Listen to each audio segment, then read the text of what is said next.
Today's talk is titled, "We Are Just a Whirlpool of Cosmic Dust," to be delivered by Randy Schwalbe. Randy serves as the chair of the worship committee, so one wonders if it's a conflict of interest when he schedules himself to speak. I guess it's okay as long as he doesn't include Reverend in his name. He also serves on the AV team and generates the service slideshows, which you see here, and provides the worship associates with the script for them to adapt each service. As a member of the Cambria Lions Club, Randy writes and directs the Follies and also serves as the coordinator for collecting eyeglasses from around the county. We have a collection box in the narthex. Finally, he, Mary, Janet, and Sue can be found out backpacking in some wilderness each summer. Randy.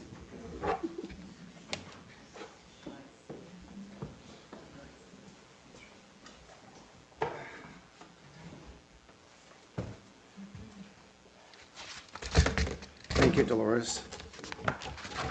Oops.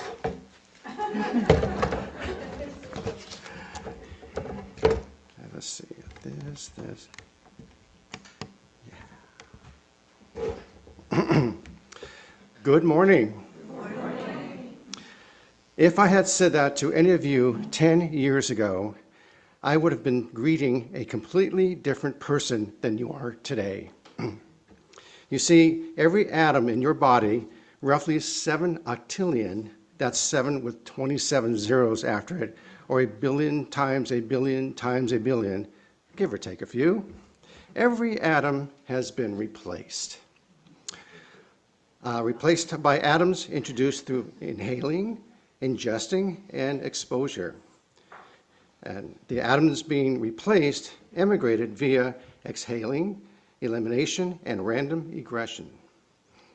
Quick disclaimer here, the atoms of your crystalline proteins in your eyes, tooth enamel, the DNA of core brain neurons, and deep heart muscle tissue are the exception. They stay with you from birth. So back to this replacement activity. The atomic transformation, this new you, did not happen overnight. That's the stuff of science fiction. But it did happen. And it is happening as you're sitting there at this very moment. 10 years from now, you will again be a virtually new person. Wow. So, does that mean all of your physical ailments will disappear and you'll emerge from your cocoon as a strapping 20-year-old with the wisdom of a sage? Well, sorry to say, no, it doesn't work like that. Instead, every atom will be replaced by another doing exactly what it was doing there before as part of your pattern. Like a dance, an atom will tap the shoulder of an existing atom and continue the dance. And no, you're not a human blob that lumbers about aimlessly. You are a unique pattern of atoms, some 14 billion years in the making. And it takes trillions of dumb as a rock, non-living atoms to make just one living cell, part of the 35 trillion cells assembled as you. So here's an interesting thought.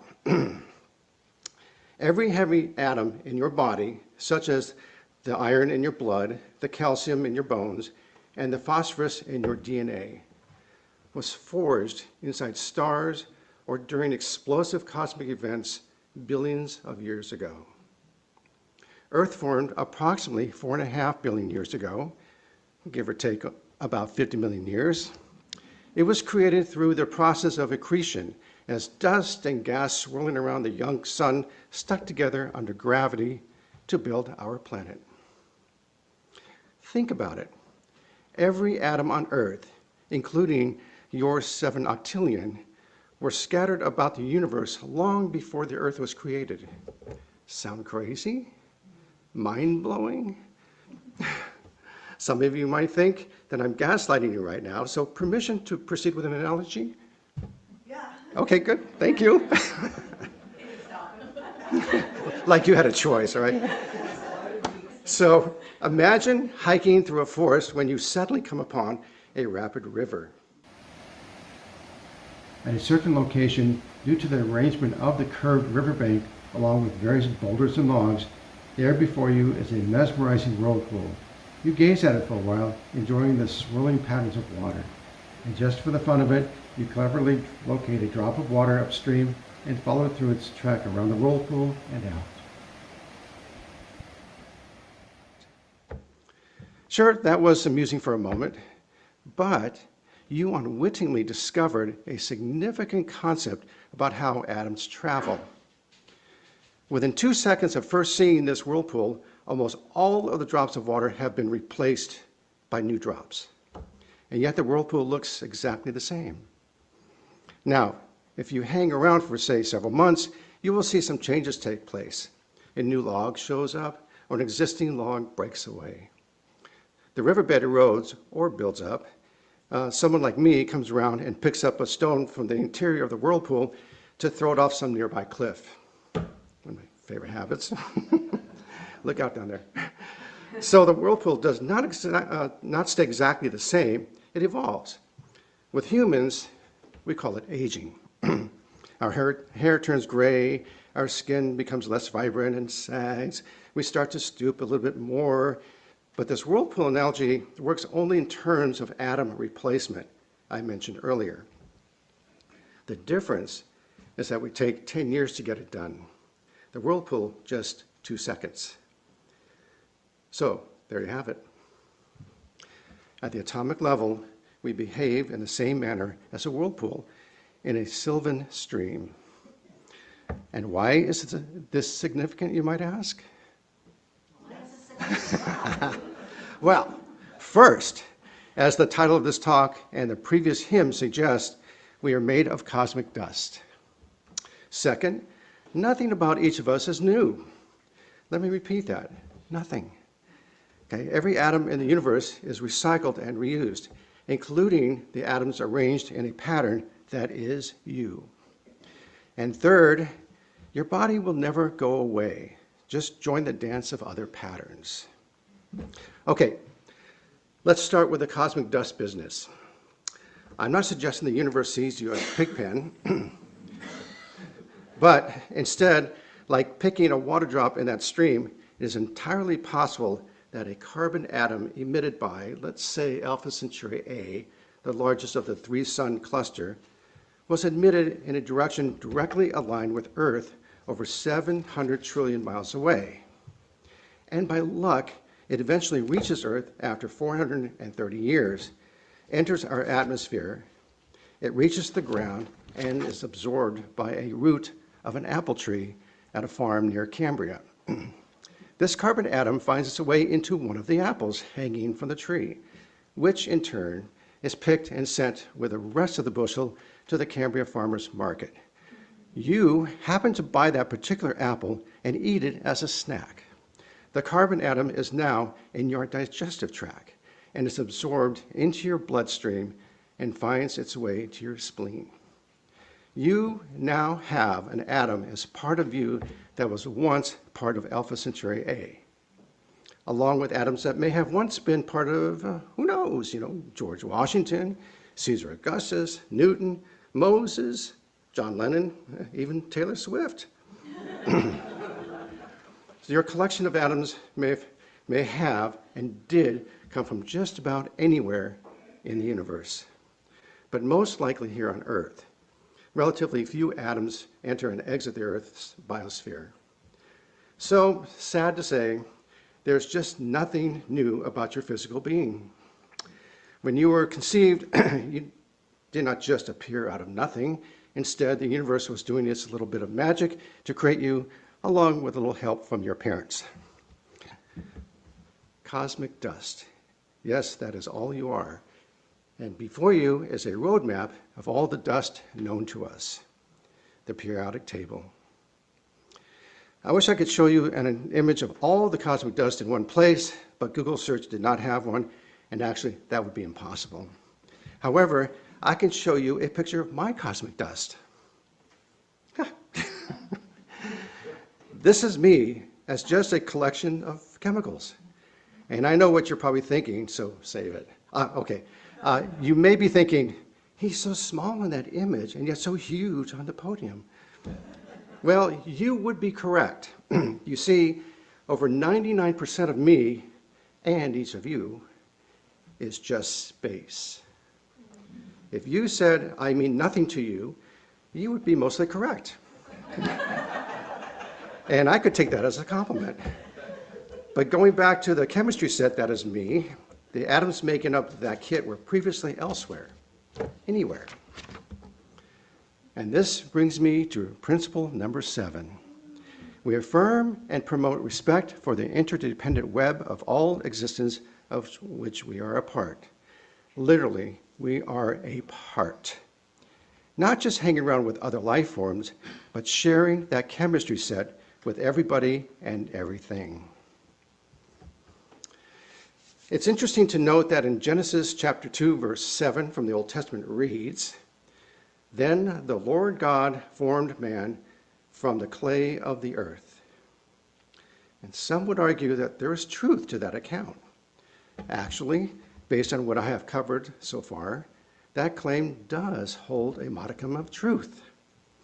And as much as I cannot fathom God standing at a workbench forming a man out of a clump of clay and mud, I can argue that we certainly share atoms with a pile of dirt, or anything else for that matter.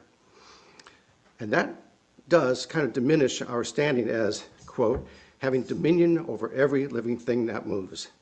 That's from Genesis chapter 1, verse 28. But it does validate the intent of the 7th principle. This is a key point of today's talk. The 7th principle does not merely move us humans off the lofty perch reigning supreme over all other kinds by repositioning us among them. It puts us directly into the mix, atom by atom. Our atom collective is a temporary apparition of what we are at this moment. But so is everything else in the universe. All atoms are playing a kind of musical chairs with everyone and everything. In other words, we are more interdependent than just merely coexisting with other species. We all come from the same cake mix. And again, our atom exchange program is not limited to other animals or historically famous people. It includes everything in the entire universe. And that particular whirlpool of cosmic dust is you sitting right there in front of me. At this point, I could launch into a new topic, how we treat our dead. Okay, I will, but I'll keep it brief. There are many religions that regard our bodies as something greater than a mix of cosmic dust. They tend to entomb or mummify one's remains in order to preserve one's essence. Even a few narcissistic personalities of considerable wealth will have themselves preserved cryogenically in hopes future technology can revive them. I cannot deny their optimistic outlook regarding advancing technology. However, nature has a way of winning in the end, no matter how smart we think we are. If you drop a crystal goblet that shatters on a hard surface, no matter how hard you try to reclaim its original integrity, it will never be the same again. For starters, there's a transfer of heat, something you cannot possibly reclaim in your effort. So good luck to those with the cryogenics. The best approach to the hereafter is for us to partner with nature, as the 7th principle sublimely suggests. For example, in your 5 wishes, instead of opting for an elaborate casket, have your remains composted under a tree sapling. A vast majority of your atoms will soon be a part of that tree. Now, how cool is that? Okay. Your whirlpool may have disappeared, but the atoms are all still around, doing or being other things. So far, this is all well and good, but there is still that big elephant in the room called your soul. Bum, bum, bum. How does that play into this dissertation of life? And does soul have any matter, or is it just pure mental energy? And another thing, when does your soul come to be? In the hotly contested debate between the pro-choice and pro-life camps, one of the arguments tries to pinpoint at what stage of a pregnancy does the embryo become a viable life form. Some say at conception, others say at birth, and the rest sometime in between. Say when the heart starts beating after 5 weeks, or when the brain starts to function after 28 weeks. I bring this up because at some point in the pregnancy, the soul comes into being. And interestingly, there is no scientific proof of an exact time of ensoulment. So, religion takes center stage for this one. The Christians claim it is at conception. The Islamists at 40 days. Judaism says at first breath. And the Hindus and Buddhists view the soul as transforming from a past life, entering the body at conception. This makes my tidy revelation regarding atoms and the seventh principle messy again. The soul, aka our consciousness, is how we comprehend ourselves and the world around us and the universe itself. In this quiet cul-de-sac of our galaxy, this little blue-green planet hosts a species that can comprehend and communicate a perceived consciousness of the universe. And as far as we know, no one else out there is doing that with us. Last month, on our way to the Badlands in South Dakota, Mary, Janet, Treva, and I took a left turn instead of a right and visited the Minuteman Missile National Historic Site. And by the way, just a little, could you back up one? You notice what's surrounding it? Nothing. Literally, they put this there because they knew people were going to the Badlands, and they said, maybe let's take a little detour and visit us. And they got a good turnout. It's just there all by itself. It was built just as a museum. Okay. Anyway, yes, next time you're in South Dakota, visit it. Okay, there we learned there are 4 men posted full-time in 4 separate locations around the South Dakota-Wyoming region who will, when given the order from the commander-in-chief, turn their keys simultaneously, launching a barrage of nuclear missiles aimed at targets in Russia. And I'm certain the Russians and 7 other countries have their 4 guys as well, all controlling roughly 12,000 warheads. That's how close we are to permanently turning out the lights of our planet, the home of the only collective consciousness in our galaxy and quite possibly this region of the universe, as far as we know. A sobering thought. Okay, now I will attempt to connect the body to the soul. Okay. It takes a bit of water first.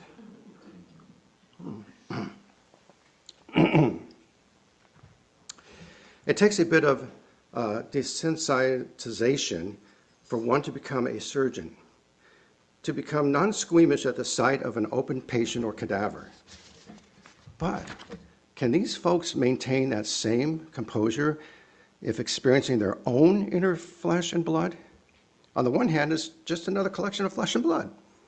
But when it comes to your own, you have attached your sense of consciousness to it, knowing that if you are experiencing such an episode, you may likely be in mortal danger with a high probability of your body and soul, that your body and soul will become disconnected. And I apologize for this gory reference, but it does serve as a non-academic evidence that maybe your body and soul are indeed dependent components of you, the person.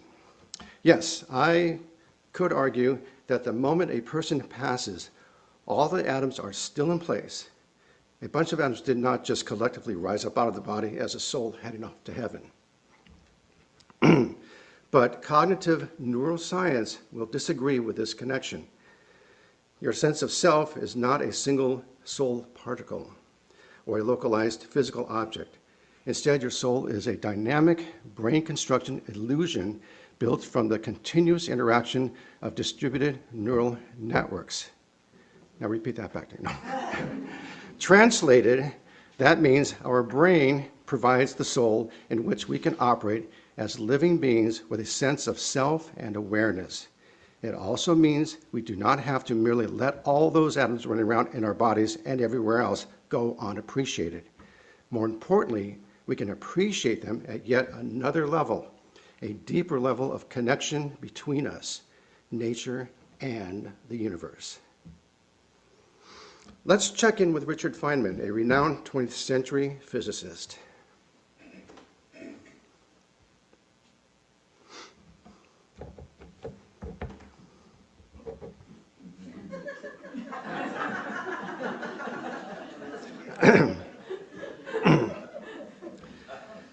Professor Feynman summed it up best when asking, where do we go after death? Quote, well, for starters, the atoms won't go anywhere. They'll stay right here, recycled into new forms. The carbon in my body will become part of trees, part of grass, part of other living things. The atoms that were briefly me will persist for billions of years, maybe until the heat death of the universe. But the pattern, the specific arrangement, the information that is me will dissolve. Is that death or is it transformation? And here's what I find strange and beautiful. Every breath you take contains atoms that were once part of other people. The air mixes, the atoms circulate. You're literally breathing in pieces of everyone who ever lived, and they're breathing in pieces of you. There's a continuity here, not of individual souls, but of something deeper. The universe doesn't make new atoms. It recycles. Everything you are was once part of stars. Before that, part of the primordial universe. And after you, it'll be part of something else. You're not separate from the world. You're a temporary eddy in a vast flow. The mystics have been saying this for thousands of years. Tattva, the Hindus say, thou art that. You are the universe. The boundary between self and others is conceptual, not physical. But does that mean the soul doesn't exist? Or does it mean the soul is everything? So let me offer you a different way to think about it. Maybe the question, where does the soul go, is based on a false assumption. It assumes that the soul is a thing, a discrete object that can be in one place or another. But what if it's not? What if the soul is a process, not a thing? What if it's the verb, not the noun? Ooh. Here we go. What if souling is what happens when matter organizes itself in certain complex ways? When you're alive, your body is souling. The pattern is active, self-sustaining, experiencing. When you die, the souling stops. The pattern dissolves. But the capacity for patterns to soul remains in the universe. Other patterns will soul. Other consciousnesses will arise. You are not your soul. You are the universe souling through a particular configuration of atoms that is you for a brief window of time. And when that window closes, the universe will soul through other configurations forever. Is that comforting? I don't know, but it's not personal immortality. Your specific memories, your personality, your loves and fears, those will be gone. But the fact that there was ever something it was like to be you, that fact is permanent. It's woven into the history of the universe. It happened. It was real. So what does that mean for you? What do you do with this information? Well, first, let me refrain the terrifying part. Yes, it's disturbing to think there might not be a soul in the traditional sense. No afterlife, no persistence of your specific individuality, but look what we gain. You're not separate from the universe. You're not a ghost trapped in a machine. You're the universe itself, arranged in a way that can know itself, can love, can wonder. Every atom in you was forged in the heart of stars. You are made of star stuff. And that's not a metaphor, that's literal truth. Your consciousness is not a possession, it's an event. You don't have consciousness. You are consciousness happening. And when you die, consciousness doesn't end. It continues in other forms, other beings. The boundaries are permeable, but you are always in exchange with the world. The meaning of life doesn't require a soul. Your experiences matter because they're experienced. The joy matters. The love matters. The curiosity matters. Not because they'll last forever, but because they are real right now. So here's what you can do with this knowledge. 1, stop fearing death as annihilation. It's transformation. The pattern changes, but the substance persists. 2, recognize that you're always dying and being born. The atoms replace themselves constantly. You're already not who you were last week. Embrace the flow. 3, see other people as versions of you, not metaphorically speaking, literally. The same atoms, the same physical laws, the same consciousness generating process. Their suffering is your suffering. Their joy is your joy.